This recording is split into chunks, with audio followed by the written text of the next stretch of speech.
नमस्कार दोस्तों, इस वीडियो में श्रीमद् भगवत गीता के 18 अध्यायों और 700 श्लोकों को आज की पीढ़ियों के प्रत्येक मनुष्य के लिए, चाहे वो कोई भी हो, उसके करियर में, जीवन में, रिश्तों में, उसके प्रत्येक समस्याओं का समाधान करने के लिए कैसे भगवत गीता का उपयोग किया जा सकता है, ये बताया गया है। दोस्तों, यहाँ पूरे 18 अध्यायों को शामिल किया गया है और हर एक अध्याय की शुरुआत से पहले मैं आपको बताऊंगा कि उससे आपको क्या सीखने को मिलेगा। फिर उस अध्याय को बहुत ही आसान भाषा में आपको समझाया जाएगा और उसके बाद उससे होने वाले हमारे जीवन में सभी अच्छे परिणामों के बारे में आपको बताऊंगा। मित्रों, अगर आप सोचते हैं कि भगवत गीता में सिर्फ ये लिखा है कि भगवान की पूजा कैसे करते हैं, तो आप गलत है। क्योंकि भगवत गीता सिर्फ एक किताब या धार्मिक ग्रंथ नहीं है, बल्कि इसमें वो ज्ञान है जो इस पृथ्वी पर जीवन जीने वाले प्रत्येक व्यक्ति के लिए उपयोगी है। ये गीता हमें सिखाती है कि इस दुनिया में सपने कैसे पूरे किए जा सकते हैं, हमारी पर्सनालिटी कैसे बनती है, कैसे पॉजिटिव एनर्जी बनाई जा सकती है, खुशी क्या होती है, बड़ी बड़ी प्रॉब्लम का सल्यूशन कैसे ढूंढा जा सकता है, डिसीजन कैसे लिए जा सकते हैं, ब्रेकअप के सदमे से कैसे निकला जा सकता है, इमोशनली स्टेबल कैसे बना जा सकता है, और भी ना जाने बहुत कुछ। जीवन के इस सफर में हम सभी अपने सपनों को पूरा करने की इच्छा रखते हैं और ये सच है कि हम सब कुछ अच्छी तरह से पाना चाहते हैं। हर कोई अपने करियर में तेजी से आगे बढ़ना चाहता है और करोड़पति बनने का सपना देखता है। हम सभी अपने जीवन में बहुत कुछ सीखना चाहते हैं और जीवन के हर पहलुओं को समझने की कोशिश करते हैं। ये गीता हमें जीवन जीने का सही तरीका बताती है, हमें यह जानने में मदद करती है कि मरने के बाद हमारे साथ क्या होता है, और ये भी बताती है कि ब्रह्मांड कैसे बना है और भगवान के अस्तित्व की गारंटी कैसे है। क्या हम पुनर्जन्म लेते हैं? क्या ये जीवन रियल है या एक भ्रम? लेकिन क्या हमने ये सोचा है कि हमारे सपनों को पूरा करने के लिए हमें बिना थके, बिना किसी मार्गदर्शन के, बिना सही दिशा के सफलता मिल सकती है? क्या हमारा मोटिवेशन इतना मजबूत होना चाहिए कि हम कभी हार ना माने? हमने कई बार देखा है कि हम जब कभी किसी मोटिवेशनल वीडियो को देखते हैं तो हमारा जोश तो बढ़ जाता है, लेकिन जैसे जैसे हम अपने कर्मों में लग जाते हैं तो वही हमारा उत्साह ही कहीं गायब हो जाता है। हमें अकेले काम करते समय मोटिवेशन की कमी महसूस होती है, तो इसलिए ये वीडियो लंबा हो सकता है, लेकिन यदि हम इसमें दिए गए रहस्य को समझ लें तो हमें किसी और मोटिवेशनल वीडियो की तलाश करने की आवश्यकता नहीं होगी और हमें अपने उस लक्ष्य की ओर बढ़ने में मदद मिलेगी जिससे हमें अपने जीवन में प्राप्त करना है। लेकिन ये समझने के लिए हमें ध्यानपूर्वक बैठकर इस वीडियो की बातों को सुनने और समझने का समय देना होगा। और अगर आप इस वीडियो को बीच में छोड़कर जाना चाहते हैं तो कृपया कर आप इसे स्किप कर दें, क्योंकि अधूरा ज्ञान नहीं होने से भी ज्यादा खतरनाक हो सकता है। और भगवान श्री कृष्ण ने गीता में कहा है कि हमें किसी को जबरदस्ती गुप्त ज्ञान नहीं देना चाहिए। तो दोस्तों, इस सवाल का जवाब दीजिए। इस पृथ्वी पर जो न केवल हमारी बल्कि ब्रह्मांड की वर्तमान और भविष्य की सबसे महान मोटिवेशनल स्पीकर है, उनका नाम क्या है? हाँ, यही सच है, वो है भगवान श्री कृष्ण। महाभारत के युद्ध के मैदान में भगवान श्री कृष्ण आज की तारीख से न जाने कितने ही युगों पहले एक ऐसा ज्ञान दिया था जो आज 21वीं सदी की दुनिया के लोगों की लाइफस्टाइल पर एकदम सही बैठता है। और ये जानकर के बड़े बड़े लोग, रिसर्च करने वाले हैरान हो जाते हैं कि ऐसा कैसे हो सकता है कि उस महाभारत के युद्ध के मैदान में दिए गए ज्ञान को पढ़कर महात्मा गांधी, अल्बर्ट आइंस्टाइन, अनी बेसेंट, सुनीता विलियम्स और स्वामी विवेकानंद और ना जाने कितने लोगों ने अपना जीवन बदल लिया। दोस्तों, इस भगवत गीता के ज्ञान में ही एक दुखी और हारे हुए धनुष नीचे गिरा देने वाले अर्जुन को महाभारत के युद्ध से पहले ही युद्ध का सर्वश्रेष्ठ विजेता बना दिया।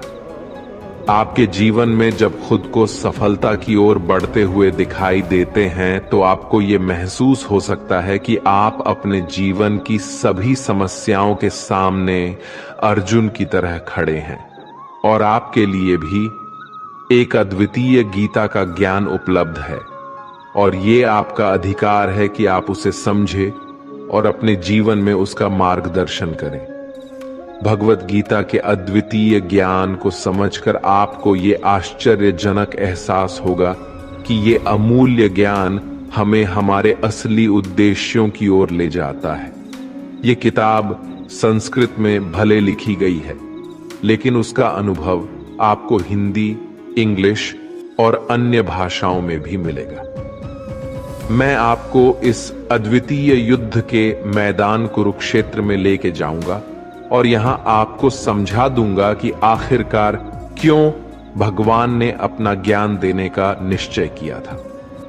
तो चलिए, हम कुरुक्षेत्र के युद्ध मैदान में हैं, जहां पर पांडव और कौरव युद्ध के लिए तैयार है और यहीं से भगवत गीता का पहला अध्याय शुरू होता है। पहला अध्याय अर्जुन विषाद योग, अर्थात अर्जुन की मानसिक दुविधा। दोस्तों, इस परम ज्ञान को जानने से पहले कमेंट में जय श्री राधे कृष्ण अवश्य लिख दीजिए और इस वीडियो से आपको कुछ भी सीखने को मिल रहा है तो वीडियो को लाइक करके चैनल को सब्सक्राइब कर लीजिए और बेल नोटिफिकेशन आइकन को ऑल पर सेट कर लीजिए। तो फिर चलिए आगे बढ़ते हैं। दोस्तों, इस पहले अध्याय से हम सीखते हैं कि कैसे हमारे जीवन में वो चीजें हैं जो हमें आगे बढ़ने से रोकती है। चाहे हमारे पास ज्ञान का बहुत बड़ा भंडार हो, हमारे पास काबिलियत हो, लेकिन फिर भी हम सही फैसला नहीं ले पाते और हमारे कार्य में सफलता नहीं मिल पाती। इसके साथ ही हम जानेंगे कि कैसे सपनों को हकीकत में बदलने के लिए मानव कैसे परिवर्तित हो सकता है। कौरवों में दुर्योधन के मन में खुशियों की अनगिनत उम्मीदें थीं। उसके पास बड़ी सेना थी, उसके पास गुरु द्रोणाचार्य और गुरु कृपाचार्य जैसे महान योद्धा थे। पांडवों की सेना में अर्जुन, भीम और पांडवों के पांचों भाइयों के साथ भगवान कृष्ण भी थे। अब ये युद्ध पूरी तरह से परिवार के बीच होने वाला युद्ध बना हुआ था। पांडव और कौरव दोनों एक ही बड़े परिवार के थे और इसके बावजूद हर किसी में जीतने का इरादा था। भगवान श्री कृष्ण के साथ अर्जुन ने अपनी सेना को सामने लाकर खड़ा किया ताकि वो देख सके कि उसको किन किन लोगों को मारना है। इस घड़ी में भगवान कृष्ण ने अर्जुन के रथ को मैदान के बीच में ले आए। वहां कुरुक्षेत्र के युद्ध मैदान में कौरवों की सेना में अर्जुन के सामने दादा भीष्म और गुरु द्रोणाचार्य खड़े थे और गुरु द्रोणाचार्य ने ही अर्जुन को तीर चलाना भी सिखाया था। अर्जुन ने युद्ध के मैदान में जिधर देखा वहां दोनों ही और परिवार वाले और गुरुओं के शिष्य ही नजर आ रहे थे। इस दृश्य को देखकर अर्जुन बहुत ही दुखी हो गए और कृष्ण से बोले कि यहां तो हर कोई मेरा सगा संबंधी है, मैं अपने ही लोगों को युद्ध में नहीं मार सकता। मुझे इस राज्य के लिए तो क्या, अगर कोई तीनों लोग भी दे दे तो भी मैं ऐसा युद्ध नहीं करूंगा जिसमें मुझे अपनों को ही मारना पड़े। गीता के इस पहले अध्याय से हमें ये सीखने को मिलता है कि वास्तविक सोच कैसी होती है। हमें कभी कभी नहीं पता होता कि हमारे काम करने का इरादा क्या है, हम किस चुनौती का सामना करेंगे, और जब हम किसी बुरी स्थिति का सामना करते हैं तो हम संयम खो बैठते हैं, घबरा जाते हैं और अपना वास्तविक धर्म भूल जाते हैं। भले ही अर्जुन युद्ध कला में माहिर थे और वो युद्ध करने के लिए मैदान में धनुष उठाने की कला को सिखाने वाले गुरु द्रोणाचार्य के शिष्य थे, लेकिन वे अपने लगाव के कारण कर्म का सही फैसला नहीं ले पा रहे थे। इससे हमें ये सीखने को मिलता है कि जब हम जीवन में आगे बढ़ने के लिए तैयार होते हैं तो हमें अपने लगाव को खुद से दूर रखना चाहिए। मित्रों, आप इसे इस तरह से समझ सकते हैं। मान लीजिए आपका दिल से किसी व्यक्ति से गहरा प्यार है, लेकिन वो व्यक्ति आपके प्यार को समझने का मन नहीं रखते।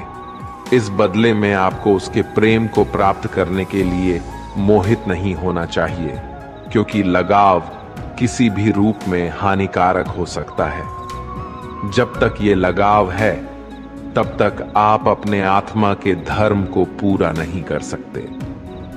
गीता का दूसरा अध्याय सांख्य योग यानी कि पुरुष प्रकृति का विश्लेषण करना। मनुष्य 5 संख्या से बना है: आग, पानी, मिट्टी, हवा। अंत में मनुष्य इसी में मिल जाता है।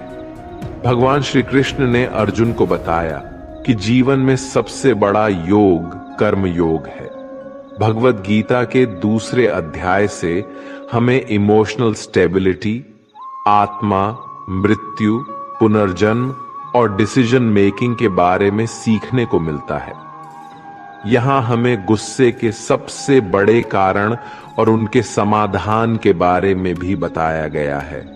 जब अर्जुन ने युद्ध करने से मना किया तो सारथी श्री कृष्ण ने कहा, हे अर्जुन, ये तुम्हें अचानक से क्या हो गया है?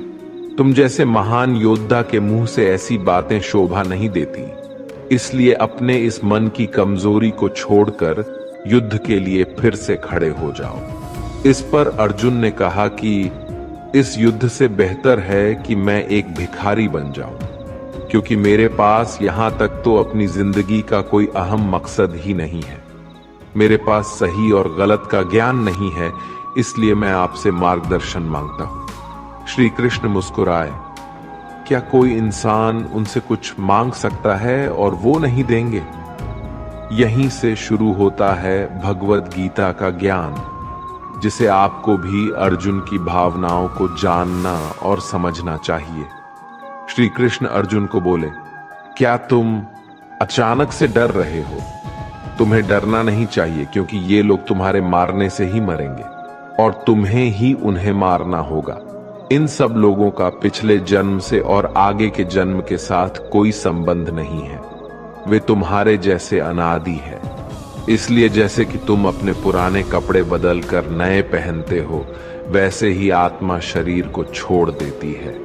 हे अर्जुन, तू किसी मरे हुए इंसान को जीवित नहीं कर सकता, क्योंकि जीवन और मृत्यु का नियंत्रण सिर्फ मेरे पास है।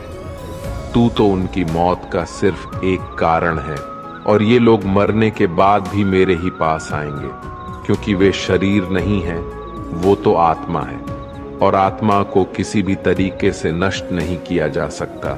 आत्मा अगले जन्म के लिए इस शरीर को त्याग देती है, जिस प्रकार तू अपने पुराने कपड़े बदल कर नए पहनता है।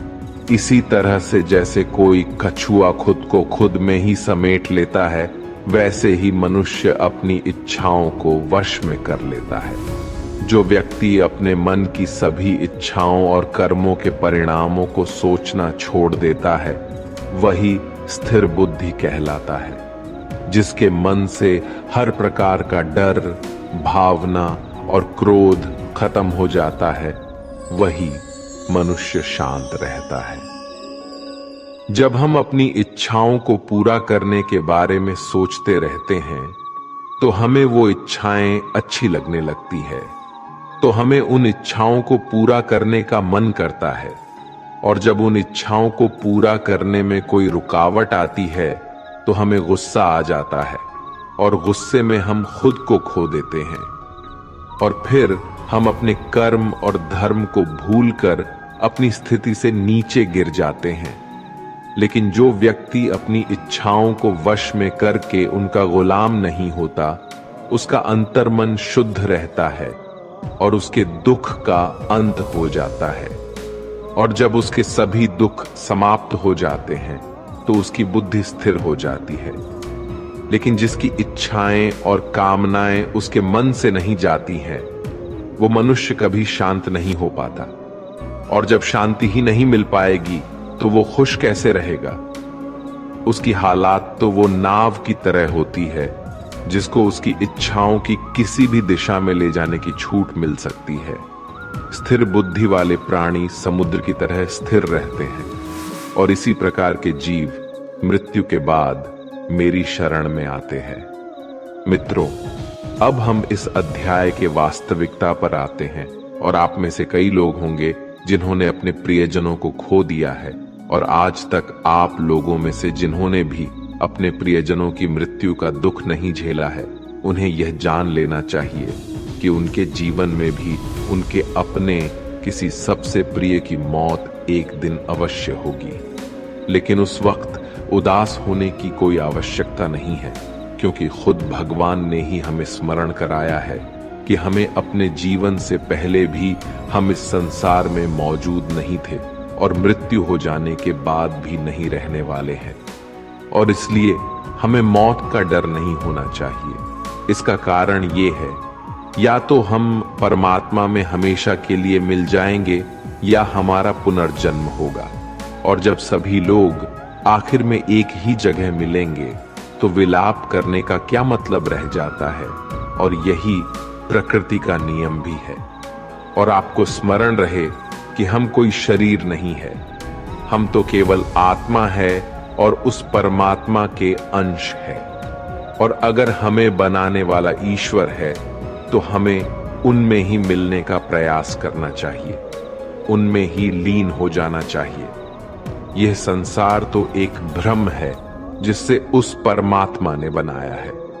हमने देखा था कि अर्जुन निर्णय लेने में असमर्थ थे। जब भी हम कोई निर्णय लेते हैं तो एक और हमारा मुंह होता है और दूसरी और हमारा वास्तविक कर्म होता है। और इस खेल में हम वो नहीं कर पाते हैं जो हमारा असली काम होता है और जो हमें जीवन में सफलता के मार्ग पर आगे बढ़ने में मदद करता है। इससे हम एक एग्जाम्पल से समझते हैं। मान लीजिए आपको अपने घर से दूर कहीं किसी और शहर में शिक्षा के लिए या नौकरी के लिए या अपने किसी लक्ष्य को पूरा करने के लिए जाना पड़ रहा है, तो आपको अपने परिवार का मोह तो छोड़ना ही पड़ेगा। इसी तरह से आपको प्रत्येक निर्णय में ये ध्यान रहे कि आपके मोह और आपके वास्तविक कर्म में कौन ज्यादा महत्वपूर्ण है। इसके पश्चात हम चर्चा करेंगे कि हमारी समस्याओं का सबसे बड़ा कारण क्या है और उनका मुख्य समाधान क्या है। मित्रों, हमारे दुखों का सबसे महत्वपूर्ण कारण है हमारे खुद की इच्छाओं के बारे में विचार करना। जब हम अपनी इच्छाओं के बारे में सोचते हैं तो वक्त बीतने के बाद हम उन्हें पूरा करने की कोशिश करते हैं, और जब ये कोशिशें असफल हो जाती है तो हमारे अंदर क्रोध पैदा होता है। और क्रोध एक ऐसी चीज है जिसे कोई भी मनुष्य अपने शरीर को त्यागने से पहले नहीं छोड़ता है।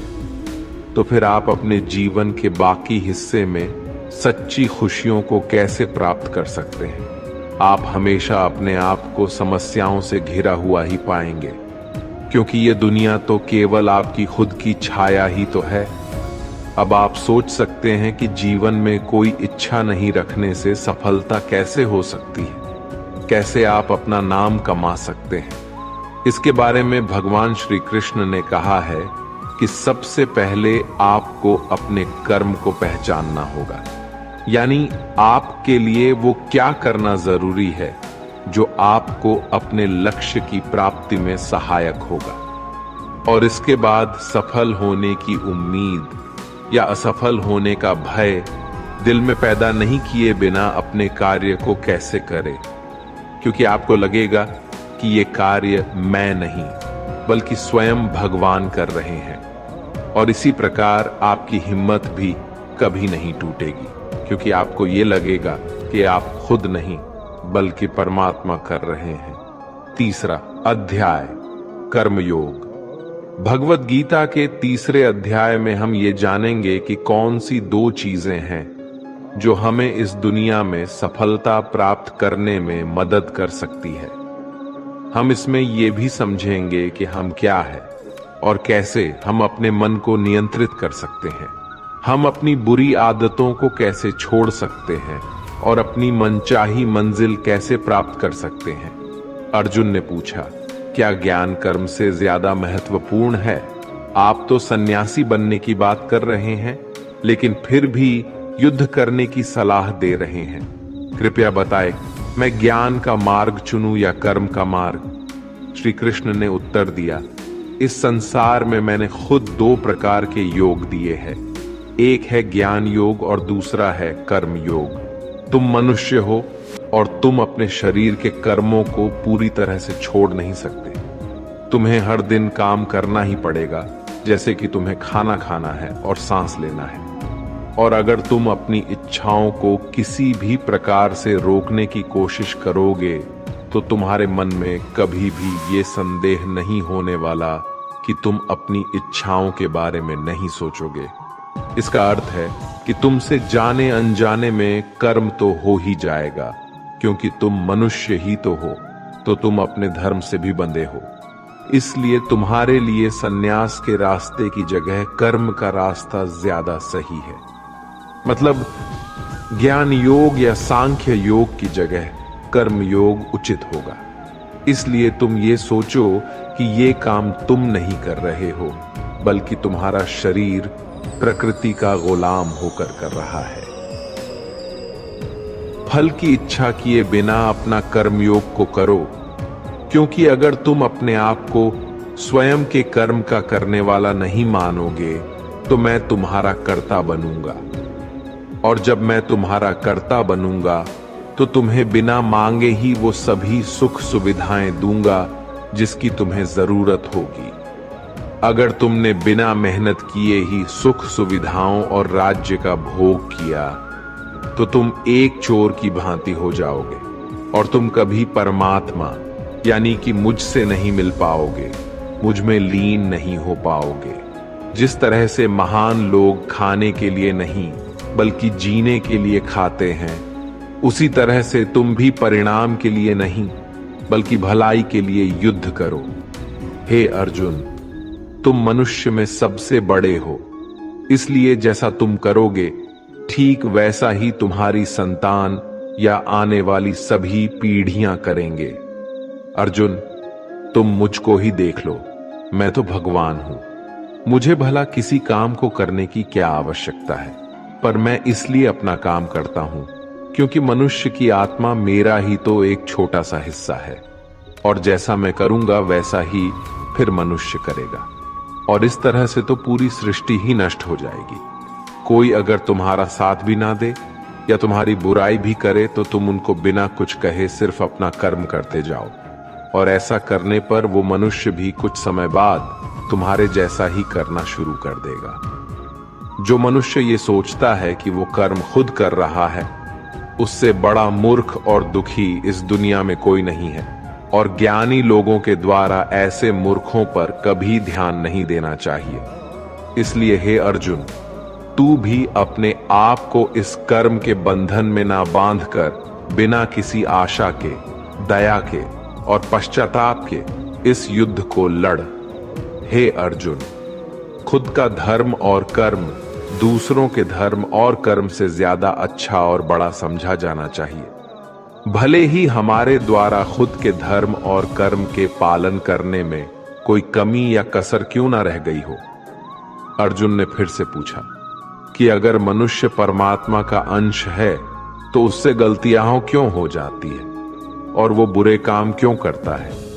भगवान श्री कृष्ण बोले कि मनुष्य शरीर भोग विलास करना चाहता है, क्योंकि उसकी प्रकृति वैसे ही है जैसे अगर उसकी कामना पूरी नहीं होती तो वो गुस्से में आ जाता है, और जिस तरह धुएं की वजह से आग दिखाई नहीं देती, उसी तरह क्रोध और काम की वजह से मनुष्य को अपना कर्म, धर्म और ईश्वर दिखाई नहीं देते, और इसी वजह से क्रोध और कामनाओं में आकर मनुष्य अपनी इंद्रियों और मन पर कंट्रोल खो देता है और ना चाहते हुए भी बुरे काम और गलतियां कर बैठता है।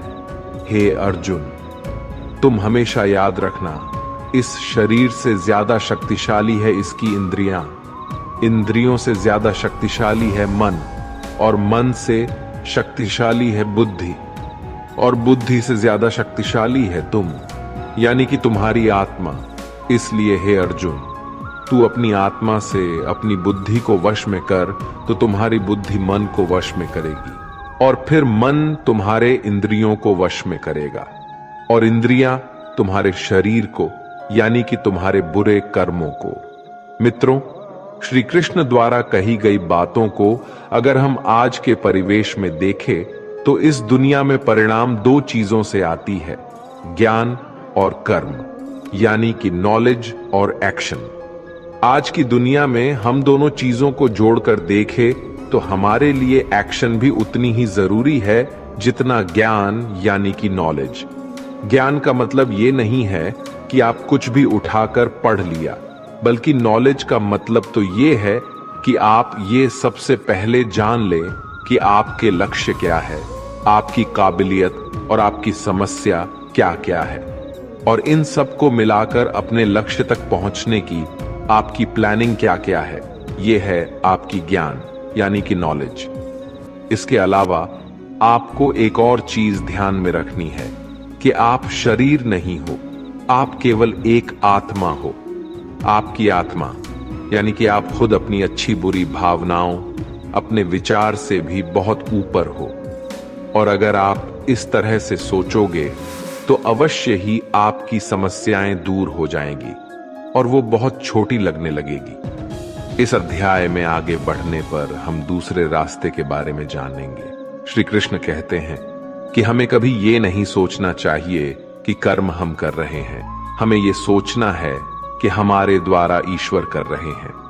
और जब हम इस तरह से सोचेंगे तो हमारे जीवन में दो अच्छे प्रभाव होंगे।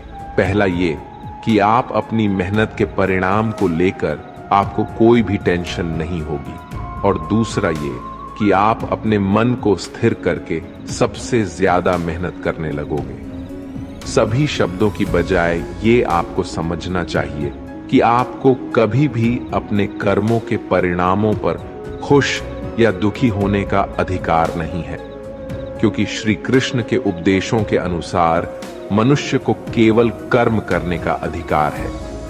इसके साथ ही आप किसी भी बुरी आदत से कैसे मुक्त हो सकते हो, इसका विचार करें। इसे बहुत ही सरल शब्दों में समझाया जा सकता है। आप अपने आप को भगवान का छोटा सा अंश अर्थात आत्मा ही समझें, और इसके बाद आप जब अंतर ध्यान से, यानी अपने आत्म के ध्यान से अपने मस्तिष्क को नियंत्रित रखोगे, और मस्तिष्क से अपने मन को, और फिर जब आपका मन आपके शारीरिक इंद्रियों को नियंत्रित कर लेता है तो बुरी आदतों को छोड़ना कुछ भी मुश्किल नहीं होगा। अध्याय 4, ज्ञान कर्म संन्यास योग, यानी सगुण भगवान का प्रभाव और कर्म योग का विषय। भगवत गीता के 4थे अध्याय से हमें यह ज्ञात होता है कि भगवान कब और किस रूप में पृथ्वी पर आते हैं, और यहां तक कि गुरु से ज्ञान कैसे प्राप्त किया जा सकता है और ज्ञान क्यों जरूरी है। श्री कृष्ण ने अर्जुन से कहा, है अर्जुन, मैंने इस महान गीता ज्ञान को बहुत पहले बताया था, लेकिन समय के साथ वो ज्ञान समाप्त हो गया है। इस पर अर्जुन श्री कृष्ण से पूछते हैं, कृपया बताइए कृष्णा, आप तो अब वर्तमान काल में हैं, तो आप बहुत पहले के समय में ऐसा कैसे कर सकते हैं? श्री कृष्ण ने उत्तर दिया, हे अर्जुन, तुझे ये नहीं पता कि तेरे और मेरे कितने जन्म हो चुके हैं।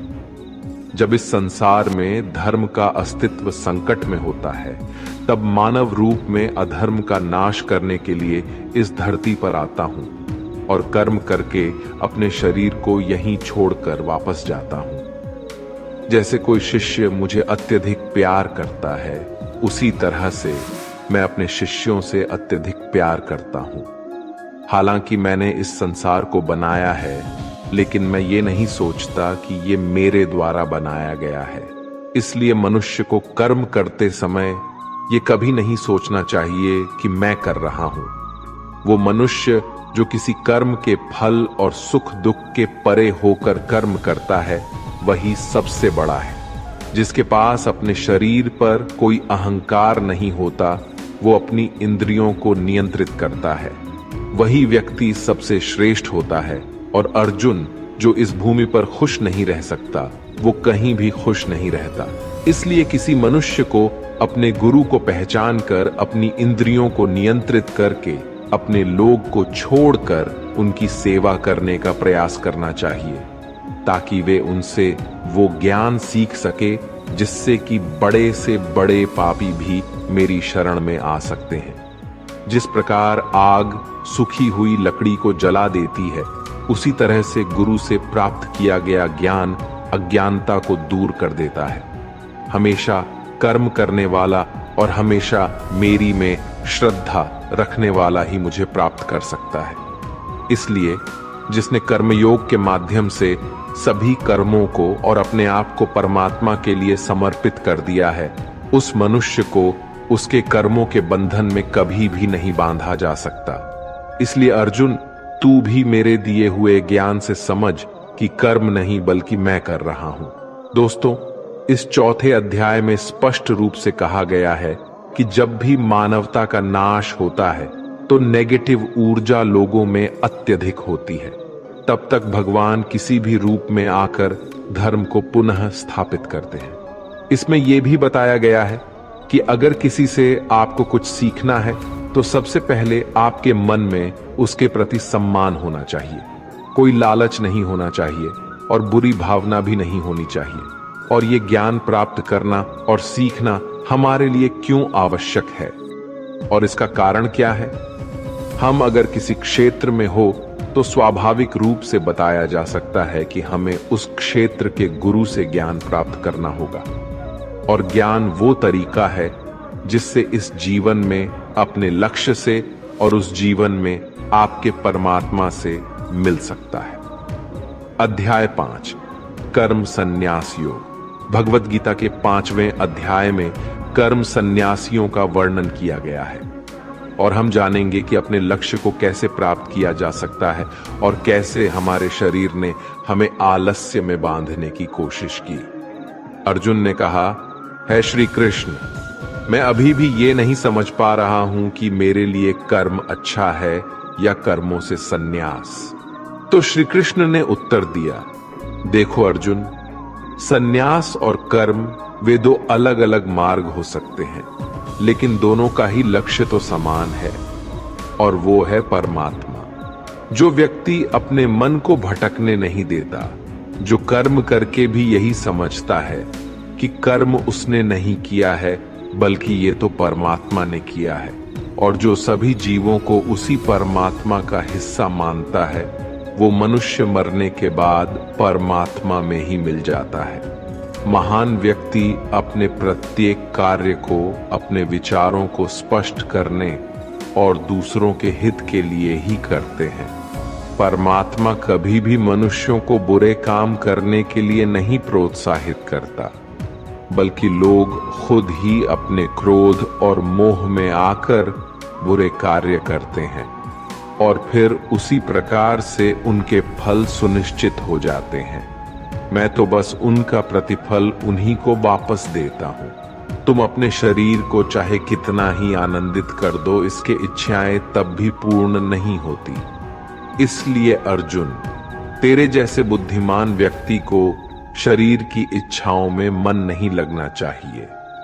इस संसार का असली मूल्य होता है वो जिसने अपने शरीर का नाश होने से पहले अपने क्रोध का नाश कर लिया हो, जो संपूर्ण प्राणियों का हित करता है, जिसका मन किसी भी कार्य में नहीं बनता और जो अपने भटकते हुए मन को एक जगह केंद्रित करके परमात्मा को याद करता है, वही व्यक्ति सुखी भी है और परमेश्वर सहित सभी के प्रिय भी।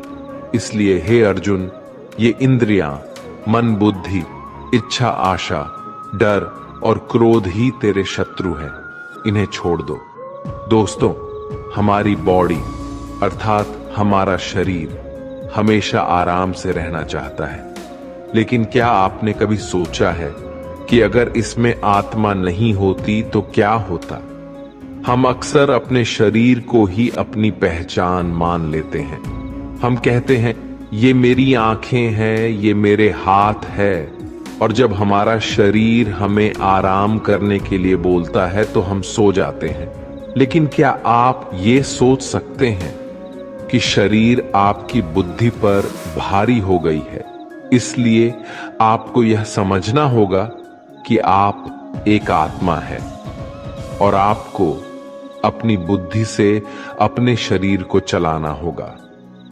दोस्तों, जो रास्ते भगवत गीता में दिखाए जा रहे हैं वे मानवों को परमात्मा से मिला देते हैं। अगर आप इन सभी बातों को अपने जीवन में अपनाते हैं तो आप अपने सपनों को पूरा करने की दिशा में एक कदम आगे रहोगे। दोस्तों, जैसा कि कहा गया है कि भगवान की प्राप्ति के लिए मन को वश में करना बहुत जरूरी है, ठीक उसी तरीके से आपको अपने जीवन में भी मंजिल पाने के लिए मन को वश में करना बहुत ही आवश्यक है। श्रीमद् भगवद गीता अध्याय 6 आत्म संयम योगा। भगवद गीता के 6ठे अध्याय में हम जानेंगे कि एक योगी क्या होता है और योगी कैसे बनते हैं। अर्थात आज के जीवन में वो व्यक्ति जो अपने जीवन में महत्वपूर्ण कुछ करना चाहता है, इसके साथ ही हम ये भी जानेंगे कि क्या होता है अगर आपने इस जीवन में बहुत मेहनत की लेकिन फिर भी आपका सपना पूरा नहीं हुआ। श्री कृष्ण बोले, केवल अपने सांसारिक कर्मों को त्यागने वाला ही योगी नहीं होता। इसका मतलब है कि योगी वही होता है जो अपने कर्मों को त्याग कर आत्मा की ओर बढ़ता है। उसका मार्ग सफलता की ओर जाता है, चाहे फिर भी उसे कोई भी मुश्किल का सामना करना पड़े। योगी अपने उद्देश्य को हासिल करने में सफल होता है क्योंकि उसका मन परमात्मा की ओर होता है। वो व्यक्ति जो करने योग्य सभी कार्य को पूरी ईमानदारी से निभाता है, उसके फल की प्राप्ति की लालसा नहीं करता, वही असली योगी कहलाता है। जो व्यक्ति अपने मन पर विजय पा लेता है, उसके लिए संसार में और कुछ जितने की अत्यंत आवश्यकता नहीं होती, और जिसका मन इधर उधर चलता रहता है, उसके लिए संसार में कुछ भी प्राप्त करना सरल नहीं होता, क्योंकि हमारा प्रिय मन हमारा साथी होता है, और अगर हम उसके गुलाम बन जाते हैं तो वो हमारा सबसे बड़ा दुश्मन बन जाता है। जो व्यक्ति अपने मन के और संसार के किसी भी विचार या वस्तु से प्रभावित नहीं होता, और जो मित्र, शत्रु, महात्मा, पापी, जीव, जंतु आदि के प्रति समान दया भाव रखता है, वही योग्य की वास्तविक पहचान होती है। इसलिए हे अर्जुन, और जब इस प्रकार का योग भाव आता है तो किसी भी आशा के बिना, किसी भी डर के बिना अपने मन को मित्र बनाकर उसे मेरे ध्यान में समर्पित होना चाहिए। वो योगी उचित आहार और नींद उतना ही लेता है जितना आवश्यक हो, जो हमारे शारीरिक और मानसिक स्वास्थ्य के लिए महत्वपूर्ण है। इस प्रकार का योगी अपने शब्दों पर सदा स्थिर रहता है, जैसे कि शांत हवा में दीपक की लौ स्थिर होती है। जब जब उसका मन भटके, तब तब उसे वही इच्छा को वश में करके पूरा मन को संयमित करना चाहिए। और जब योगी इस पूरे ध्यान की अवस्था में आ जाता है तो बड़े से बड़ा दुख भी उसको उसके स्थान से नीचे नहीं गिरा सकता। अर्जुन ने कहा, लेकिन है कृष्णा, ये मन बहुत ही अधीर और चंचल होता है। तो श्री कृष्ण ने जवाब दिया, हाँ, ये सत्य है कि मन को नियंत्रित करना कठिन है, लेकिन ये भी याद रखो कि बार बार आत्मविश्वास और योगाभ्यास से असंभव को भी संभव बनाया जा सकता है। इस तरह से हम अपने मन को वश में करके अपने जीवन को अधिक सफलता की ओर ले जाते हैं। अर्जुन ने पुनः पूछा, है कृष्ण, अगर कोई योगी इस प्रकार से ध्यान में निश्चित रहकर योग करता है, लेकिन अंत में किसी कारणवश उसका मन भटकने लगे, तो क्या उसका सारा प्रयास व्यर्थ हो जाएगा? श्री कृष्ण बोले, नहीं अर्जुन, निरंतर परमात्मा की दिशा में बढ़ना हर आत्मा का अधिकार है। अगर किसी कारणवश वो योगी ध्यान से भटक जाता है, तो भी वो पुण्य पुरुषों के लोक में कई वर्षों तक सुख और आनंद का अनुभव करता है, और वहां पर वो ध्यान भ्रष्ट योगी भी सुख में समय बिताने का अवसर प्राप्त करता है। फिर उस योगी की आत्मा जो ध्यान में भ्रष्ट हो गई थी, वो पुनः उसी पुण्य पुरुष के परिवार में जन्म लेती है, और उस तरह से उसकी आत्मा की यात्रा वहीं से शुरू होती है जहां से उसने पिछले जन्म में समाप्ति की थी। इस तरह वो एक नए रूप में और नए जीवन की ओर बढ़ता है, परमात्मा से मिलन के लिए फिर से प्रयास करता है। अर्थात पिछले जीवन में किया गया योग कभी भी व्यर्थ नहीं जाता, लेकिन एक योगी जो निरंतर प्रयास करता है, वो इसी जीवन में अपने जीवन चक्र से मुक्त होकर परमात्मा में विलीन हो जाता है। एक योगी तपस्या और विद्वानों से भी श्रेष्ठ होता है। इसलिए अर्जुन, तू भी योगी बन, क्योंकि जो सबसे श्रेष्ठ योगी होता है, वो मेरा भी परम प्रिय होता है। दोस्तों, हर व्यक्ति जिसकी आंखों में कुछ बड़ा करने का सपना होता है, उसको अर्जुन की तरह ही एक योगी बनना चाहिए। योगी वो व्यक्ति होता है जो पूरी तरह से भावनाओं के साथ होता है, जो न्यूट्रल रूप से दूसरों के विचारों पर ध्यान नहीं देता और हमेशा अपने लक्ष्य को पूरा करने के लिए मेहनत करता है। लेकिन दोस्तों, जीवन का कोई भी पथ किसी के लिए भी पूरी तरह से पूर्ण नहीं होता। ये बात हमेशा याद रखनी चाहिए। क्या कोई इंसान उसके सपने पूरे होने से पहले ही मर जाता है, तो उसकी मेहनत की कीमत किसी काम की नहीं रहती और अपने सपने सपने ही रह जाते हैं। ऐसा क्यों होता है? तो इसका जवाब इसमें छिपा है कि एक बहुत ही गुप्त बात है, जिसे भगवान श्री कृष्ण ने इस अध्याय में बताया है कि अगर आप मेहनत कर रहे हैं और आपने बहुत अनुभव जमा लिया है, बहुत सारा ज्ञान प्राप्त कर लिया है, फिर भी आपको अपनी मंजिल नहीं मिल रही है और किसी कारणवश आपको असफलता का सामना करना पड़ रहा है, तो भी आपकी मृत्यु हो जाए या फिर आप सपनों को पूरा करने के लिए बूढ़े हो जाए, तो इस प्रकार के मरने के बाद भी आपके स्वर्ग में आपके कर्मों के अनुसार आनंद मिलेगा। और जब आपके अच्छे कर्मों का बैलेंस खत्म हो जाएगा, तो फिर से धरती पर जन्म लेके वापस आएंगे, और जन्म भी ऐसे माहौल या घर में होगा जिसमें आपको पिछले जन्म के ज्ञान का स्तर पाने के लिए मेहनत नहीं करनी होगी। वो तो स्वतः आपको मिल जाएगा। आपको फिर उसके बाद के ज्ञान को पाने के लिए एक पुनः पूरी नई जिंदगी मिल गई होती है। ऐसा मैं नहीं, बल्कि भगवान श्री कृष्ण ने भी योगियों के बारे में इस गीता के 6ठे अध्याय में बताते हुए कहा है, और उन्होंने उन लोगों के लिए भी विशेष बनाया है जो सच में बहुत ज्यादा मेहनत करते हैं। मित्रों, ट्रू लाइफ स्पिरिचुअल ज्ञान पर आप सुन रहे हैं संपूर्ण भगवत गीता का सार। इस परम ज्ञान आपको अच्छी लग रही है तो कमेंट में जय श्री राधे कृष्ण अवश्य लिख दीजिए, और इस वीडियो से आपको कुछ भी सीखने को मिल रहा है तो वीडियो को लाइक करके चैनल को सब्सक्राइब कर लीजिए और बेल नोटिफिकेशन आइकन को ऑल पर सेट कर लीजिए। चलिए आगे बढ़ते हैं। श्रीमद् भगवद गीता अध्याय 7 ज्ञान विज्ञान योग।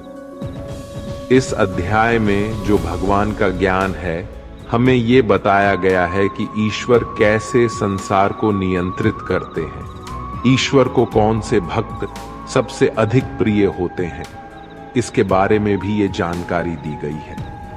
लेकिन ये सवाल हम सबके मन में उठता है कि क्यों इंसान भगवान को नहीं पहचान पाता है। भगवान कृष्ण इस प्रश्न का उत्तर देते हुए कहते हैं कि हे अर्जुन, अब मैं तुझे वो बात बताऊंगा जिन्हें जानकर तू इस संसार में किसी और ज्ञान की तलाश में नहीं भटकेगा।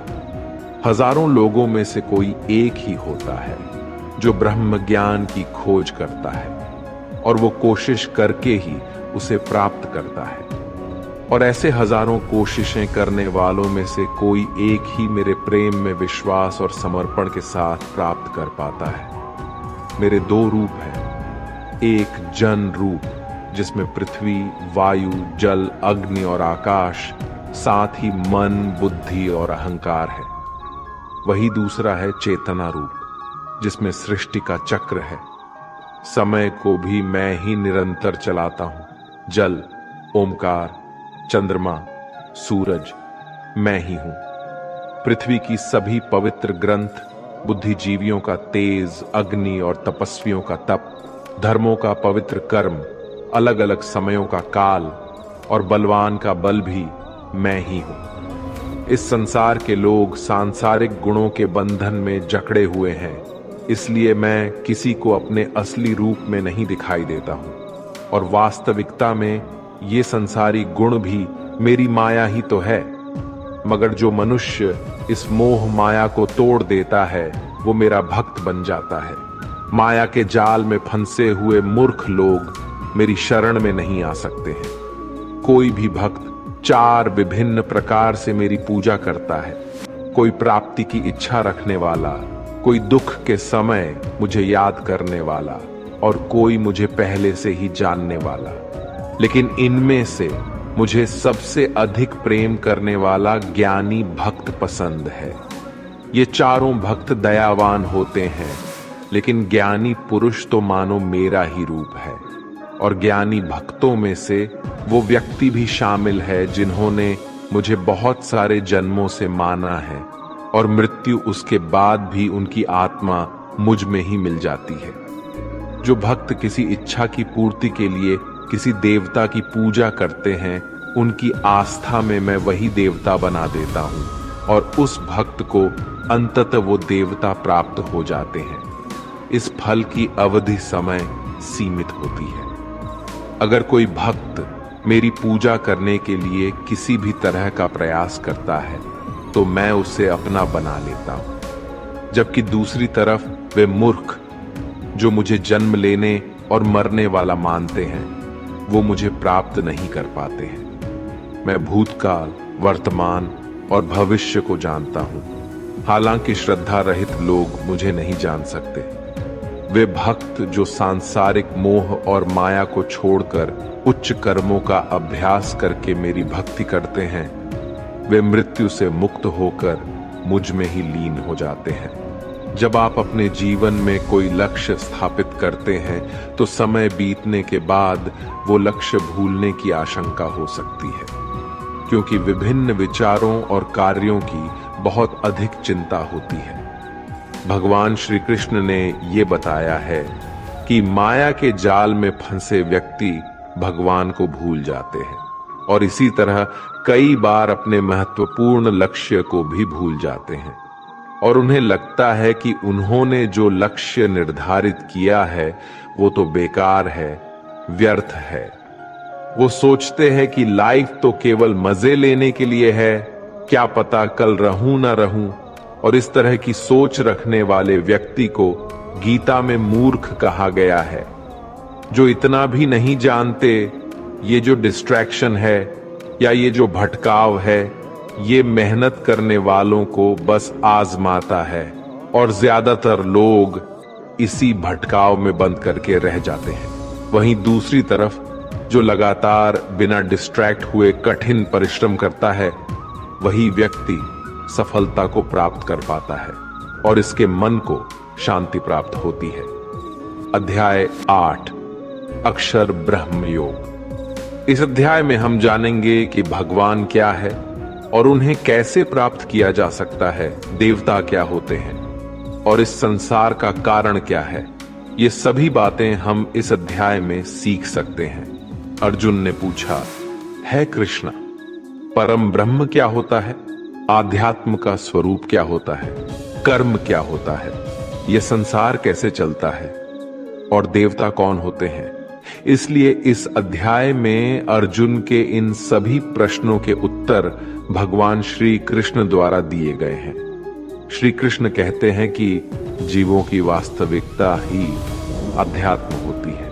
कर्म हमारे द्वारा पास्ट में किया गया त्याग होता है, जिसका परिणाम हमें वर्तमान में मिलता है। उसी तरह से हमारे वर्तमान में किए गए कर्म या त्याग वो भविष्य में मिलने वाले परिणामों को ही जन्म देते हैं। इस संसार का निर्णय करता वो मैं ही हूं। और जब कोई व्यक्ति अंत के क्षण में अपने मन में वही भाव और अपने ध्यान को उसी भाव में स्थिर करके शरीर को छोड़ता है, तो वो उसी भाव को प्राप्त करता है। इसलिए मुझे याद करने वाले हमेशा मेरे पास आते हैं। इसलिए अर्जुन, तू भी मुझ में ही ध्यान कर और युद्ध करके तू मुझे ही पाएगा। वे लोग मुझे सदैव याद करते हैं, वे सरलता से मेरे पास आते हैं, और जो मेरे पास आते हैं उनके जन्म मरण का चक्र समाप्त हो जाता है। उनके सारे दुख हमेशा के लिए खत्म हो जाते हैं। श्रीमद् भगवद गीता के अनुसार सहस्त्र युग अहर यद्ध ब्राह्मणों विदु, अर्थात ब्रह्मा का एक दिन 1000 महायुग के बराबर होता है। इसके अनुसार ब्रह्मा का एक दिन 4 अरब 32 करोड़ 100 वर्ष होता है। इसी प्रकार इतनी ही अवधि ब्रह्मा की रात्रि की भी होती है। ब्रह्मा के एक दिन की सुबह में ही संपूर्ण संसार का निर्माण होता है, और रात के प्रारंभ में ही वो संसार फिर से ब्रह्मा में ही समा जाता है। और इस चक्र में लगातार पुनर्जन्म का चक्र चलता ही रहता है। लेकिन जो मेरे भक्त होते हैं उन्हें शीघ्र ही इस चक्र से मुक्ति मिल जाती है। इसलिए हे अर्जुन, मैं तुझे वो 2 मार्ग बताता हूं जिससे लोग या तो मोक्ष को प्राप्त करते हैं या फिर से इस संसार में उन्हें वापस आना पड़ता है। जब सूर्य का प्रकाश होता है तो शुक्ल पक्ष चल रहा होता है, और सूर्य उत्तरायण में होता है, जब कर्म योगी जो शरीर छोड़ने वाला होता है मेरे पास हमेशा के लिए आ जाता है। और जब रात्रि होती है तो कृष्ण पक्ष आता है और सूर्य दक्षिणायन में मौजूद होता है। उस समय पर कर्मयोगी अपने शरीर को त्याग कर परलोक में जाते हैं और वहां बहुत समय तक आनंद सुख भोगते हैं। फिर संसार में उन्हें वापस आना ही पड़ता है। केवल एक योगी ही इस रहस्य को समझकर सभी कर्मों के फलों के मोह को छोड़कर परम ब्रह्म में मिल पाता है।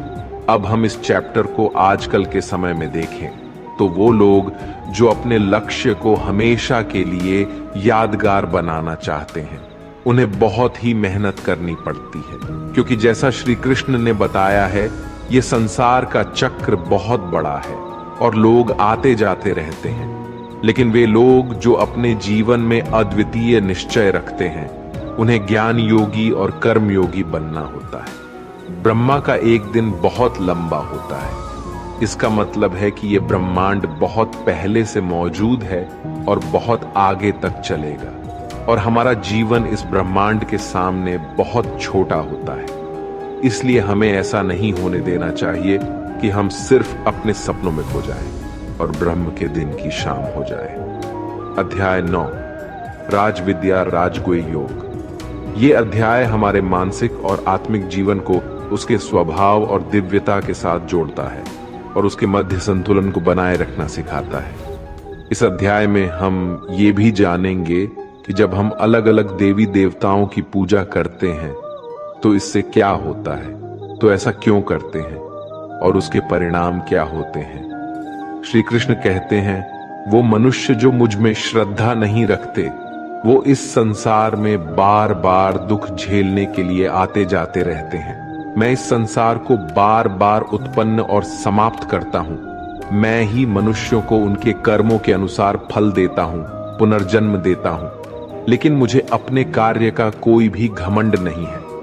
मैं ऐसा करते हुए भी इस कर्म के बंधन में नहीं फंसता। सब कुछ करते हुए भी मैं नहीं मानता कि मैं कुछ कर रहा हूं। मेरी माया जाल में फंसने वाले और मुझे समझने में असमर्थ लोग और बेकार की आशा और निरर्थक काम करने वाले लोग हमेशा इसी संसार में बंधे रहते हैं। वो वेदों को पढ़कर स्वर्ग की प्राप्ति के लिए मेरी पूजा करते हैं। वे लोग इंद्रा के स्वर्ग के सुख का आनंद उठाते हैं, लेकिन उनके स्वर्ग के सुख तब तक ही बने रहते हैं जब तक कि उनके मानव जीवन के पुण्य समाप्त नहीं हो जाते हैं। और जब उनके पुण्य समाप्त हो जाते हैं तो उन्हें फिर से इसी पृथ्वी पर जन्म लेने का अवसर मिलता है। किंतु जो मुझे मतलब परमेश्वर को ही सब कुछ मानकर अपने कर्म फल को त्याग कर निरंतर प्रेम करते हैं, मैं उनकी न केवल सभी आवश्यकताओं को पूरा करता हूं, बल्कि उन्हें सदैव मेरी शरण में स्थान देता हूं। भूतों और पितरों को पूजने वालों का ज्ञान कम होता है और वो फिर से इस मृत्युलोक में आते ही है। इसलिए अर्जुन, यदि तू कुछ भी कर्म करता है और दान देता है तो उसे मुझ में स्मरण करके कर, तो वो मुझे ही प्राप्त हो जाएगा। मेरे लिए प्रिय और अप्रिय सब बराबर है। यहां तक कि अगर कोई बहुत ही अत्याचारी हो, चाहे स्त्री हो या पुरुष, चाहे राजा हो या भिखारी, वो मुझ में ही समर्पित होकर इस अनंत सागर को पार कर पाता है। इस प्रकार अगर तू खुद को मुझ में अर्पित करेगा तो मैं ही तुझे प्राप्त होऊंगा। मित्रों, इस अध्याय में श्री कृष्ण कहते हैं कि जो कोई भी भक्त सच्चे मन से किसी ईश्वर में पूजा और आदर उस ईश्वर के प्रति रखता है तो मैं उसके इस भक्ति को उस ईश्वर से जोड़ देता हूं। अध्याय 10 विभूति योग। ये अध्याय बहुत ही महत्वपूर्ण है क्योंकि इस अध्याय में भगवान श्री कृष्ण अपने दिव्य रूप की महत्वपूर्ण चर्चा करते हैं और अर्जुन को उनकी महिमा का दर्शन कराते हैं। ये अध्याय हमें ये बताता है कि भगवान कैसे हमारे चारों ओर मौजूद हैं और हमारे जीवन में उनका साक्षात्कार कैसे किया जा सकता है। वैसे तो आपने कई बार सुना है कि भगवान ऐसे हैं, भगवान वैसे है, सभी जगह है, प्रत्येक कण में है। श्री कृष्ण कहते हैं, हे अर्जुन, तू मेरा सच्चा मित्र है और मुझसे प्रेम करता है, इसलिए अब मैं तुझे स्वयं का वास्तविक परिचय देता हूं। मेरे जन्म के बारे में किसी को नहीं पता, लेकिन जो ये जानता है कि मैं कभी नहीं जन्म लेने वाला और कभी भी नहीं मरने वाला हूं, वही सबसे बड़ा ज्ञानी है।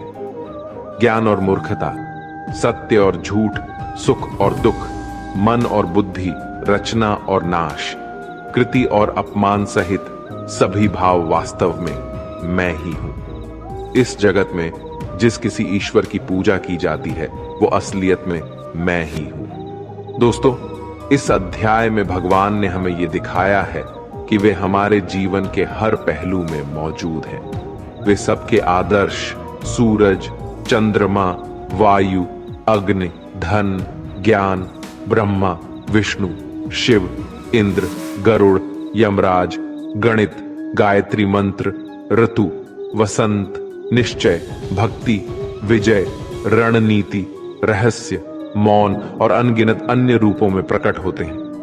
भगवान ने हमें यह भी बताया है कि उनका अंत नहीं है, वे अनंत हैं, अपार है, वे हमारे सभी पहलू में हैं और उनको पूरी तरह से जान पाना हमारे बस की बात नहीं है। श्री कृष्ण अर्जुन से कहते हैं, हे अर्जुन, मुझे पूरा जानना तेरे लिए किसी काम का नहीं है।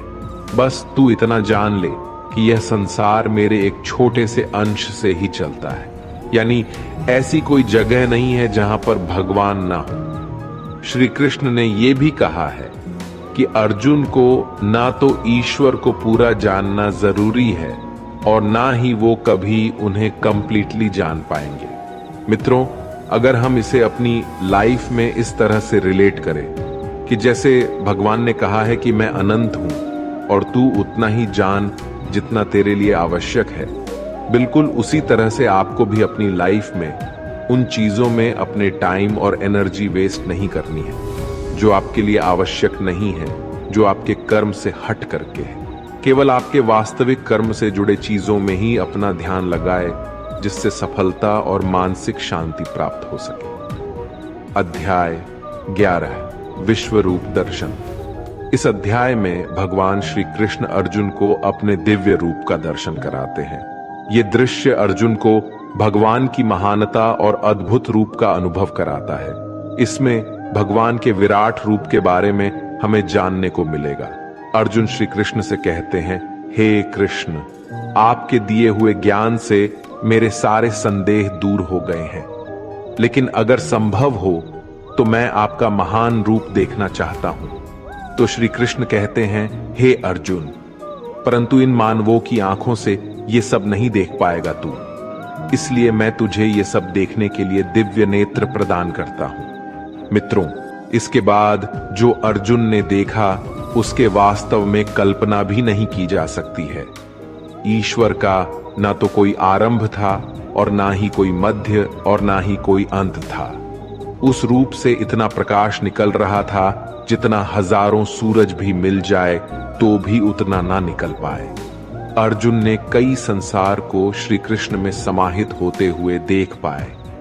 फिर अर्जुन ने हाथ जोड़ते हुए श्री कृष्ण से कहा कि है परमात्मा, मैं आपके शरीर में सभी देवों को, सभी मनुष्यों को देख पा रहा हूं, लेकिन आपके शरीर का तो ना कोई आरंभ दिख रहा है, ना कोई मध्य है और ना ही कोई अंत। आप में हर तरह के अस्त्र शस्त्र है, हर तरह के प्रकाश और सूर्य है। स्वर्ग और धरती के बीच का पूरा आकाश मानो आपसे ही भर गया है। कई देवता के समूह आप में प्रवेश कर रहे हैं तो कई लोग भयभीत होकर हाथ जोड़े खड़े हैं।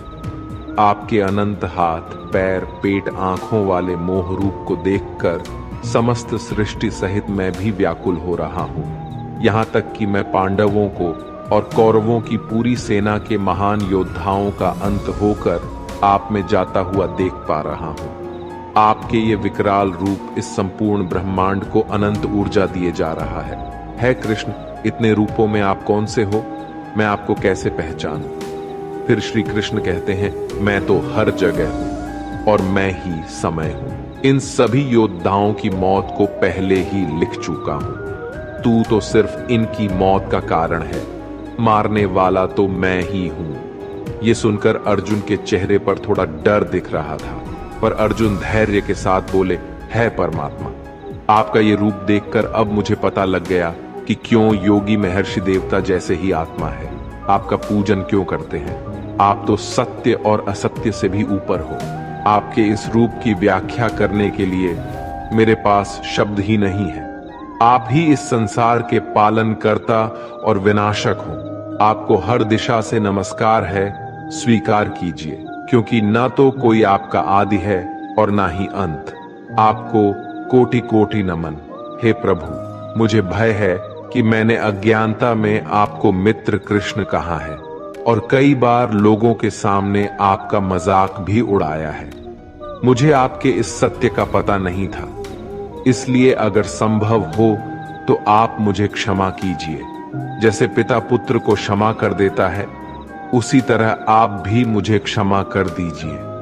हे प्रभु, आपके इस रूप को देखकर मैं खुश भी हो रहा हूं और मैं भयभीत भी हूं। अतः कृपा करके आप अपना प्रसिद्ध चतुर्भुज विष्णु रूप के दर्शन दीजिए, जिसमें आपके मुकुट, चक्र और गदा के साथ आपको देखने की अभिलाषा है। फिर श्री कृष्ण कहते हैं कि हे अर्जुन, मैंने तेरे आग्रह पर वो रूप दिखाया है जिसको आज तक कोई मनुष्य नहीं देख पाया है और ना ही कभी देख पाएगा। तू मेरे इस रूप को देखकर इतना व्याकुल मत हो जाना और भयभीत भी मत हो जाना। और अब तेरी ये इच्छा भी पूरी कर रहा हूं। अब तू मेरी चतुर्भुज विष्णु रूप देख। भगवान श्री कृष्ण ने इस प्रकार से अपना चतुर्भुज रूप अर्जुन को दिखाया और उसका साहस बनाया और अनंत रूप से अर्जुन की व्याकुलता को भी दूर किया। अब अर्जुन कहते हैं कि हे कृष्ण, अब मैं आपके इस रूप को देखकर मुझे तृप्ति मिल गई है। तो फिर कृष्ण बोले, अर्जुन, जो चतुर्भुज रूप तुमने अभी देखा है उसे देखने के लिए तो देवता भी कामना करते हैं। इस चतुर्भुज रूप को किसी भी यज्ञ, दान, तप और वेद से देखा जा सकता है। परंतु अर्जुन, जो तेरी तरह मेरा परम भक्त है वो अंत में मुझे ही प्राप्त होता है, इसलिए ये रूप तुम देख पाए हो। मित्रों, गीता के इस अध्याय से आप आज के टाइम में भी ये सीख सकते हो कि अगर हम सच्चे मन से मेहनत करते हैं तो कई बार सफलता को पाने के बाद हमें लगता है कि हमने इतनी मेहनत कर ली, और जब सफलता आती है और तब लगता है कि ये तो ज्यादा ही मिल गया, मैंने तो इतना मेहनत नहीं किया था। और मित्रों, यही महान लोगों का एक सद्गुण होता है कि वो मेहनत तो करते हैं लेकिन उनको यह भी आभास नहीं होता कि कितनी मेहनत कर लिया उन्होंने। यही महान लोगों की महान सोच होती है। अध्याय 12, भक्ति योग। इस अध्याय में भगवान हमें बताते हैं कि भक्ति के माध्यम से ही हम उन्हें प्राप्त कर सकते हैं। हमें भगवान के प्रति विश्वास, प्यार और समर्पण दिखाना चाहिए। इससे हमें ये सीखने को मिलता है कि हमें भगवान के प्रति भक्ति और प्यार बढ़ाने का प्रयास करना चाहिए।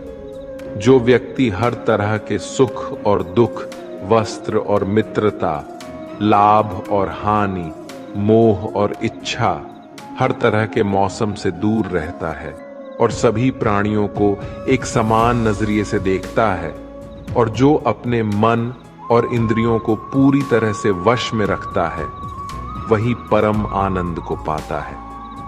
जो निंदा और प्रशंसा को एक समान समझता है, किसी भी स्थान पर किसी भी आहार के साथ रह सकता है, वो भक्त मेरे लिए बेहद प्रिय है।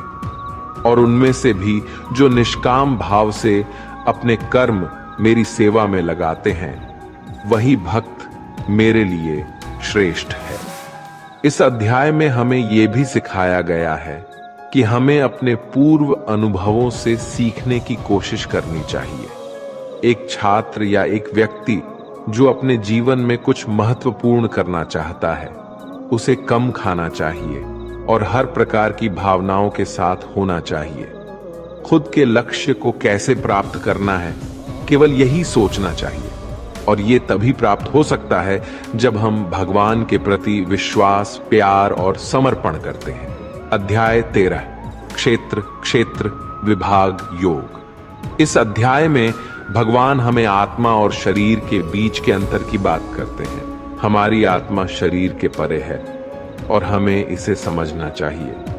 ये हमें सिखाती है कि हमारे शरीर से भी ज्यादा हमारी आत्मा ज्यादा असली है और हमें इसके साथ मिलकर जीना चाहिए। इस अध्याय से हमें ये ज्ञान मिलता है कि कैसे हमारे कर्मों के परिणाम की रचना होती है। श्री कृष्ण हमें बताते हैं ये शरीर एक क्षेत्र है, जैसे कि खेत एक क्षेत्र होता है। खेत में हम बीज बोते हैं और उसके सही समय पर फल होता है। इसी तरह हमारे जीवन में भी हम कर्म के बीज बोते हैं और उसका सही समय पर हमें फल मिलता है। इसलिए शरीर को क्षेत्र कहा गया है। इस क्षेत्र और क्षेत्रज्ञ के ज्ञान को विभिन्न तरीकों से विद्वानों द्वारा व्याख्या किया गया है, जिसमें 5 महाभूत, मन, बुद्धि, अहंकार और सभी इंद्रियां शामिल हैं। साथ ही सुख, दुख, चेतना, शरीर, धैर्य और विकार भी इसमें शामिल है। श्री कृष्ण कहते हैं, परम ज्ञान क्या होता है? इसका उत्तर मैं तुझे दूंगा। मानव में कोई भी गुण हो, वो गर्व करने योग्य नहीं होता। हमें किसी भी प्राणी को सताने का कोई अधिकार नहीं है। हमें दूसरों के प्रति क्षमा भाव रखना चाहिए। हमें गुरु की सेवा करनी चाहिए। हमारी मन और वाणी में सरलता होनी चाहिए। हमारे मन और सभी इंद्रियों को पूरी तरह से नियंत्रित होने चाहिए। हमें खुद को किसी भी भावना में नहीं बहने देना चाहिए। हमें संतान, जीवन साथी, घर और धन में मोह नहीं करना चाहिए। हमें अच्छे और बुरे में समान भाव रखना चाहिए और ऐसे लोगों से दूरी बनानी चाहिए जो किसी के साथ स्वार्थपूर्ण होते हैं। हमें एकांतवास में अपने मन को शुद्ध करना चाहिए और हमें परमेश्वर में पूरी तरह समर्पित और ध्यान मग्न रहना चाहिए।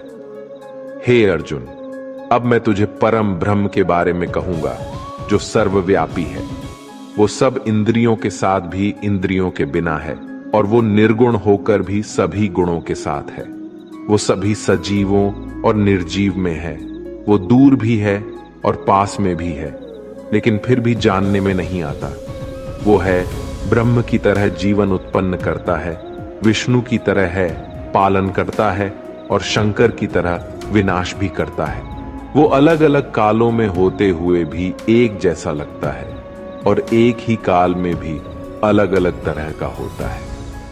ये माया का भी महामाया है, परम से भी परम है और सभी प्राणियों के साथ उनके हृदय में निवास करता है। परंतु इसके बाद भी ये जानने योग्य है कि हे अर्जुन, इस प्रकृति और पुरुष का भी कोई आरंभ नहीं है, क्योंकि प्रेम और घृणा और तीनों तरह के गुण यथार्थ, सतर्ज और तम भी प्रकृति से ही आते हैं। कार्य और कार्यों को करने वाली इंद्रियां भी प्रकृति से ही उत्पन्न होती है। प्रकृति से जन्मा मनुष्य प्रकृति के ही गुणों को भोगता है और इन्हीं गुणों के अनुसार ही उसका जन्म और मरण तय होता है। इस तरह से जो भी मनुष्य पुरुष और प्रकृति के ज्ञान को जानता है, वो कर्म करता हुआ भी मुझे प्राप्त होता है और मुझ परमात्मा को हर मनुष्य अपने अलग अलग तरीके से पाता है। और जो मंदबुद्धि होते हैं, वो तो इस ज्ञान को सुनकर और मेरी प्रकृति को जानकर ही वो भी मृत्युलोक से मुक्त हो जाते हैं। ये अध्याय हमें सिखाता है कि हमारे शरीर के बाहर हमारी आलसी, हमारी असली आत्मा है और हमें उसके साथ मिलकर रहना चाहिए। अध्याय 14 गुणत्रय विभाग योग, अर्थात गुणों का महत्व। इस अध्याय में भगवान गुणों के बारे में बताते हैं, सत्व, रजस और तामस के गुण। श्री कृष्ण कहते हैं, हे अर्जुन, अब मैं तुझे संसार के उन 3 गुणों के बारे में बताऊंगा जो आत्मा को शरीर से बांधते हैं और जिन्हें जानकर कोई भी मनुष्य मुझे पा सकता है। ये 3 गुण हैं, सत्व गुण, रजोगुण और तमोगुण। सत्व गुण सभी गुणों में श्रेष्ठ है और ये ज्ञान और सुख से जुड़ा होता है, कामना और आसक्ति से उत्पन्न होता है, जो कर्म और उसके फल में बनता है। रजोगुण मनुष्य को कर्म करवाता है और उसे अविचलित रहने नहीं देता। ये कामना और आसक्ति से उत्पन्न होता है। तमोगुण मनुष्य को बोझिल और मनुष्य को उसे आलस्य और निद्रा में बाधित करता है। ये 3 गुण मनुष्य की प्रवृत्ति को प्रभावित करते हैं। जिस प्रकार सत्वगुण बढ़ जाता है तो मन में शांति और ज्ञान बढ़ता है, वही समय रजोगुण को बढ़ाता है। जब रजोगुण बढ़ता है तो मन में लालच और स्वार्थ का आभास होता है और तब तमोगुण बढ़ता है। तमोगुण में अंधकार होता है और व्यक्ति मनोबल के खोने का अनुभव कर सकता है। ये 3 गुणों को वश में कर जो व्यक्ति इन 3 गुणों के बारे में जानता है, तब वो अपने कर्तव्य को पालन करते हुए संसार से मुक्त हो जाता है और मुक्त होकर वो परम ब्रह्म को प्राप्त होता है। दोस्तों, ये तीनों गुण सभी के जीवन में महत्वपूर्ण है। अगर आप सकारात्मक परिणाम की कामना करके मेहनत कर रहे हैं, तो यह निश्चित नहीं है कि आपको खुशी होगी या आप दुखी हो गए। इसलिए इस अध्याय से हमें ये सीखने को मिलता है कि हमें सत्वगुण को विकसित करना चाहिए, जो शांति और ज्ञान का प्रतीक है, जिससे हमारे जीवन में आध्यात्मिक उन्नति होती है और समय समय पर हम अपने गुणों की परीक्षा करके उन्हें सुधार सकते हैं। अध्याय 15 पुरुषोत्तम योग। इस अध्याय में भगवान हमें आत्मा की अमरता के बारे में बताते हैं। हमारी आत्मा हमारे शरीर से बड़ी होती है। श्री कृष्ण कहते हैं कि हमारा आत्मा अविनाशी है और इस संसार में हमारे कर्म हमारे भविष्य को प्रभावित करते हैं। हमें इस बारे में जागरूक रहना चाहिए और ये समझना चाहिए कि हमारे कर्मों के परिणाम हमारे अगले जन्म में हमें प्राप्त होते हैं। इसलिए हमें सत्वगुण, रजोगुण और तमोगुण को समझने और उनका संतुलन बनाए रखने का प्रयास करना चाहिए। आत्मा हमें मुक्ति की ओर ले जाती है और हमें अपने कर्मों को सावधानी से चुनना चाहिए ताकि हम सब कुछ सही दिशा में ले जा सके।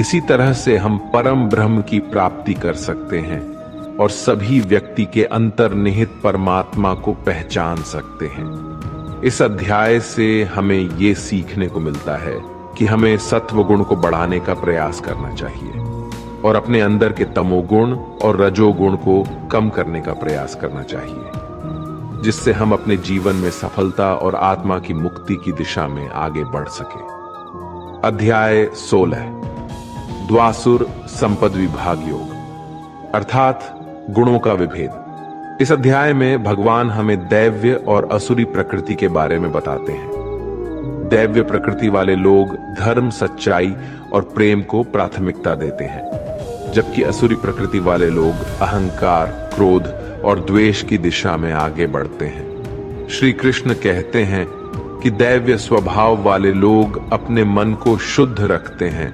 परमात्मा को याद करते हैं और सुख दुख को समान भाव से सहते हैं। वे धर्म का पालन करते हैं और दूसरों को कभी कष्ट नहीं पहुंचाते। उनमें अहंकार नहीं होता और वे सबको बराबर मानते हैं। विरोधाभास, क्रोध, आसक्ति और अज्ञान से युक्त असुरी स्वभाव वाले लोग दुश्मनी करते हैं और लोगों को कष्ट देते हैं। वे धर्म का अनादर करते हैं और बुरे कर्म करते हैं। वे हमेशा मोह में रहते हैं। हमें समझना चाहिए कि दैव्य स्वभाव का पालन करके हम अपनी आत्मा को मुक्ति दिला सकते हैं, जबकि असुरी स्वभाव से हम मोह के बंधनों में फंस सकते हैं। इस अध्याय से हमें ये सीखने को मिलता है कि हमें दैव्य स्वभाव का पालन करना चाहिए और आसुरी स्वभाव से बचना चाहिए। इस अध्याय से हमें ये भी सीखने को मिलता है कि हमें सात्विकता का अनुसरण करना चाहिए और आपसी सम्मान, धर्म और शांति की दिशा में अग्रसर होना चाहिए।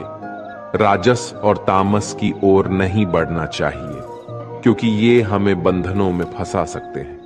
अध्याय 17 श्रद्धा त्रिय विभाग योग अर्थात श्रद्धा का महत्व। ये अध्याय भगवद गीता का अहम अध्याय है, जो हमें श्रद्धा और धारण के महत्व के बारे में सिखाता है। श्रद्धा का अर्थ होता है विश्वास, और ये हमारे जीवन में अत्यधिक महत्वपूर्ण है। इस अध्याय में भगवान हमें ये बताते हैं कि हमें अपने कर्मों को ईमानदारी से करना चाहिए और अपनी धारणाओं में स्थिर रहना चाहिए। हमें भगवान के लिए आदर्श बनना चाहिए और विश्वास से उनका पालन करना चाहिए। इससे हमारे जीवन में सुख, शांति और सफलता की प्राप्ति होती है।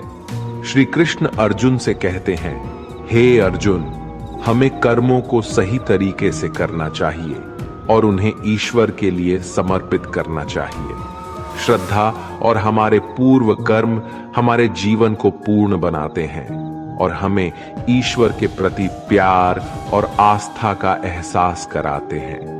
इसलिए श्रद्धा से ही हम सफलता को प्राप्त कर सकते हैं और हमें हमारे कर्मों को ईश्वर के लिए समर्पित करना चाहिए। हमें अपने जीवन में सच्ची और दिल से आस्था बनानी चाहिए, क्योंकि वो हमें आदर्श और आदर देती है, जो अंततः हमारे जीवन को संवारती है। अध्याय 18 मोक्ष संन्यास योग। दोस्तों, इस अध्याय में हमें त्याग और संन्यास के बीच परस्पर संबंधों के बारे में बताया गया है और इसलिए ये अध्याय बहुत ही ज्यादा महत्वपूर्ण हो जाता है, क्योंकि त्याग और संन्यास के रास्ते भी मोक्ष की प्राप्ति की जा सकती है। अब वो कैसे? चलिए इस अध्याय में जानते हैं। वास्तव में त्याग और संन्यास एक ही है। इस पूरे गीता ग्रंथ का सार आपको इसी विचार में मिलेगा, इसलिए आपको इस अध्याय को ध्यान से सुनना चाहिए। अर्जुन ने सवाल किया, हे कृष्ण, मुझे त्याग और संन्यास के बारे में जानना है, कृपा करके इसके बारे में बताइए। श्री कृष्ण ने कहा, हे अर्जुन, इस संसार में कुछ लोग कर्मों के फलों को छोड़ने को ही त्याग कहते हैं, और अगर कर्मों को ही त्याग दें तो उसको संन्यास कहते हैं। कुछ लोग सभी कर्मों को दोष भरे मानकर उनका त्याग करने के लिए बोलते हैं, और कुछ लोग ये बोलते हैं कि यज्ञ, तप और दान वाले कर्म कभी भी नहीं त्यागना चाहिए। इसलिए अर्जुन, अब तू मेरे से त्याग और संन्यास को अच्छी तरह से समझ। इन दोनों में सबसे पहले मैं त्याग के बारे में बताऊंगा, और ये त्याग भी 3 तरह के होते हैं: सात्विक, राजस और तामस। यज्ञ, तप और दान ये तीनों त्याग के योग्य नहीं है, बल्कि फल की इच्छा के बिना किया जाता है। यज्ञ, तप और दान यही सात्विक त्याग कहे जाते हैं। मतलब जो शास्त्रों में दिया गया कर्म और धर्म है, जिसमें फल और आसक्ति नहीं है, उसको सात्विक त्याग कहा जाता है। किसी अन्य कारण के लिए अगर किसी कर्म का त्याग किया जाता है तो उसे तामस त्याग कहते हैं। जो व्यक्ति किसी भी काम से ना तो प्रेम करता है और ना ही नफरत करता है, वही सच्चा त्यागी होता है। मनुष्य शरीर कितना भी प्रयास कर ले, वो फिर भी पूरी तरह से कर्म को छोड़ नहीं सकता, जैसे कि सांस लेना। इसलिए कर्मों के फलों को छोड़ देना ही सच्चा त्याग होता है। जो लोग कर्म फलों का त्याग इस संसार में नहीं करते, उनके कर्म फल मृत्यु के बाद भी उनका पीछा नहीं छोड़ते। इसीलिए कर्मों के फलों को छोड़ देना ही सच्चा त्याग होता है। जो लोग कर्मों के फल को छोड़ने का ये मार्ग नहीं चुनते, उनके कर्म फल मृत्यु के बाद भी उनके साथ रहते हैं। इसलिए हमें अंततः अपने कर्म के फल की कामना को त्याग देना चाहिए। दोस्तों, अगर इस वीडियो से आपने कुछ भी सीखा हो तो कमेंट में जय श्री राधे कृष्णा अवश्य लिख दीजिए, और वीडियो को लाइक और शेयर कीजिए, और चैनल को सब्सक्राइब करके बेल नोटिफिकेशन आइकॉन को ऑल पर सेलेक्ट कर लीजिए। धन्यवाद।